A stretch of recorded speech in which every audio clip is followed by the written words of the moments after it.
بسم الله الرحمن الرحيم. والذاريات ذروا فالحاملات وقرا فالجاريات يسرا فالمقسمات أمرا إنما توعدون لصادق وإن الدين لواقع والسماء ذات الحبك إنكم لفي قول مختلف يؤفك عنه من أفك قتل الخراصون الذين هم في غمرة ساهون يسألون أيان يوم الدين يوم هم على النار يفتنون ذوقوا فتنتكم هذا الذي كنتم به تستعجلون إن المتقين في جنات وعيون آخذين ما آتاهم ربهم إنهم كانوا قبل ذلك محسنين كانوا قليلا من الليل ما يهجعون وبالأسحار هم يستغفرون وفي أموالهم حق للسائل والمحروم وفي الأرض آيات للموقنين وفي أنفسكم أفلا تبصرون وفي السماء رزقكم وما توعدون فورب السماء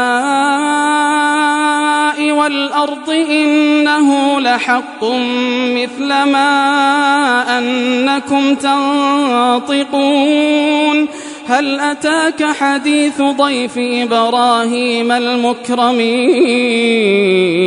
إذ دخلوا عليه فقالوا سلاما قال سلام قوم منكرون فراغ إلى أهله فجاء بعجل سمين فقربه إليهم قال ألا تأكلون فأوجس منهم خيفة قالوا لا تخف وبشروه بغلام عليم فأقبلت امرأته في صرة فصكت وجهها وقالت عجوز عقيم قالوا كذلك قال ربك إنه هو الحكيم العليم قال فما خطبكم أيها المرسلون قالوا إنا أرسلنا إلى قوم مجرمين لنرسل عليهم حجارة من طين مسومة عند ربك للمسرفين فأخرجنا من كان فيها من المؤمنين فما وجدنا فيها غير بيت من المسلمين وتركنا فيها آية للذين يخافون العذاب الأليم وفي موسى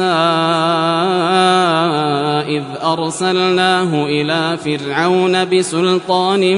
مبين فتولى بركنه وقال ساحر أو مجنون فأخذناه وجنوده فنبذناهم في اليم وهو مليم وفي عاد إذ أرسلنا عليهم الريح العقيم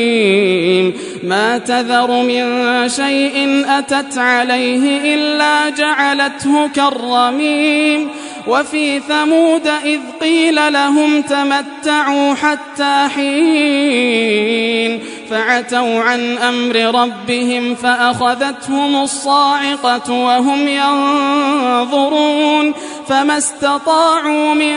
قيام وما كانوا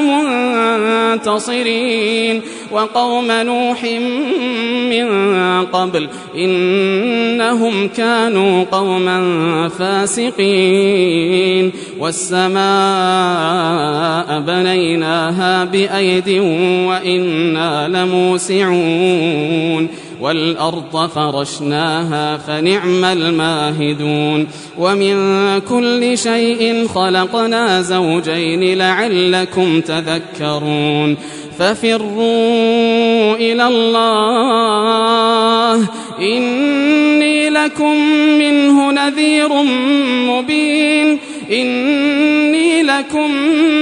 نذير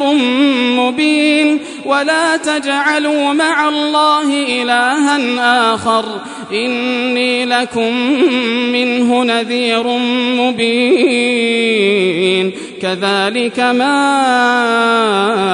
أتى الذين من قبلهم من رسول إلا قالوا ساحر أو مجنون أتواصوا به بل هم قوم طاغون فتول عنهم فما أنت بملوم وذكر فإن الذكرى تنفع المؤمنين وما خلقت الجن والإنس إلا ليعبدون ما أريد منهم من رزق وما أريد أن يطعمون إن الله هو الرزاق ذو القوة المتين فإن للذين ظلموا ذنوبا مثل ذنوب أصحابهم فلا يستعجلون فويل للذين كفروا من يومهم الذي يوعدون